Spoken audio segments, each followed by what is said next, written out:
If you're divorcing a narcissist, one of the biggest mistakes you can make is believing that staying calm means you're letting them win. Because when you're being lied about, manipulated, provoked, financially pressured, dragged into court over and over again, staying calm can feel impossible. And honestly, sometimes it can even feel weak. But what most women don't realize is this. In a high conflict divorce, emotional regulation is not weakness, it's leverage. And today I want to explain why staying calm gives you more power, legally, emotionally, and financially, and why narcissists work so hard to take that calm away from you. Let's break this down into 3 things. First, why narcissists provoke emotional reactions. Second, how reactivity hurts you in divorce. And third, how to stay grounded even when you're being constantly triggered.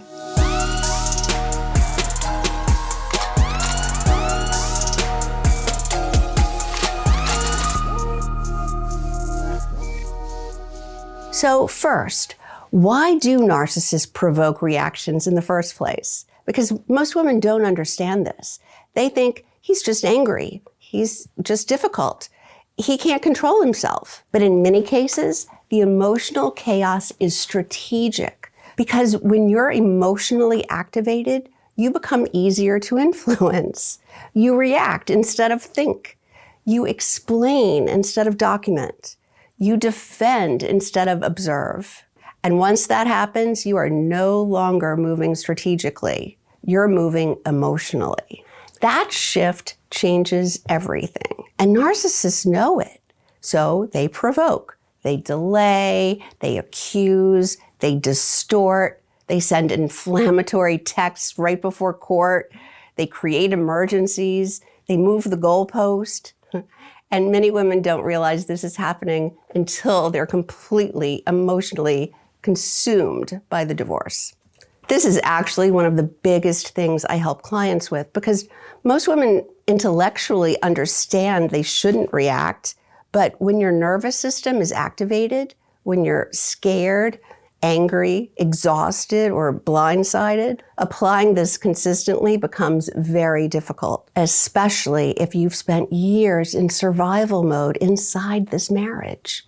And that's important to understand because during the marriage, many women become emotionally conditioned to respond immediately.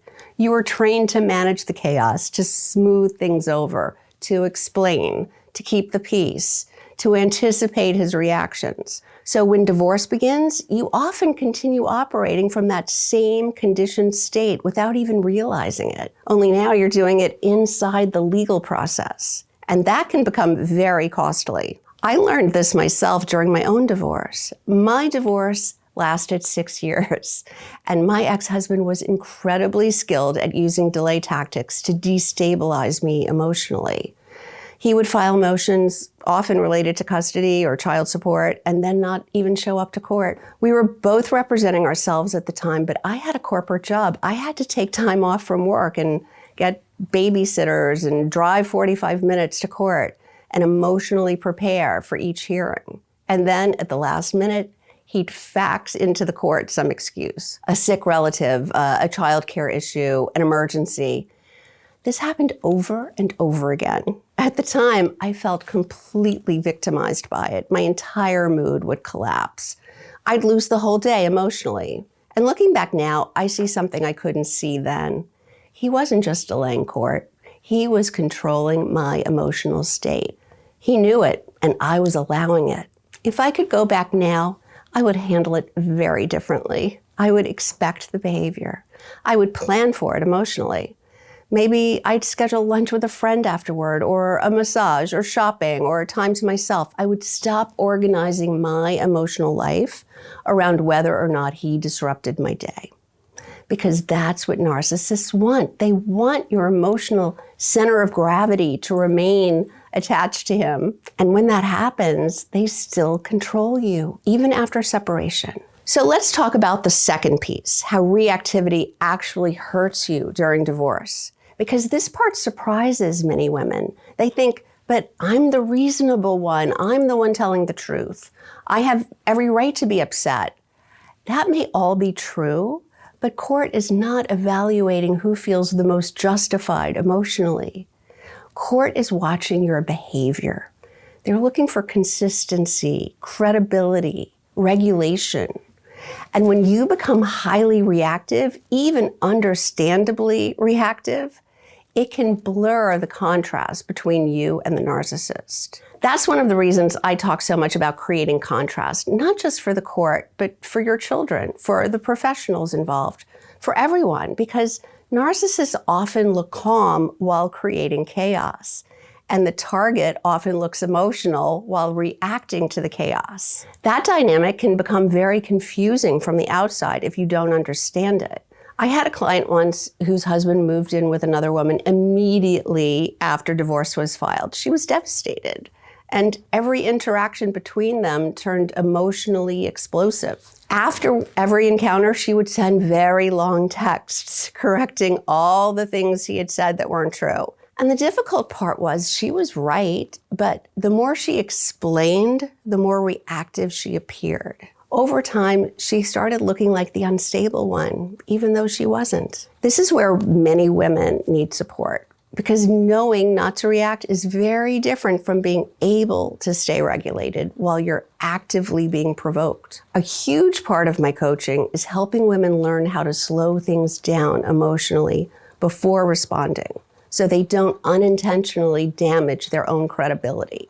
Now, let's talk about the third piece. How do you actually stay calm in a narcissistic divorce? Because I want to be clear, calm does not mean passive, it does not mean weak, and it does not mean emotionless. It means regulated, strategic, intentional.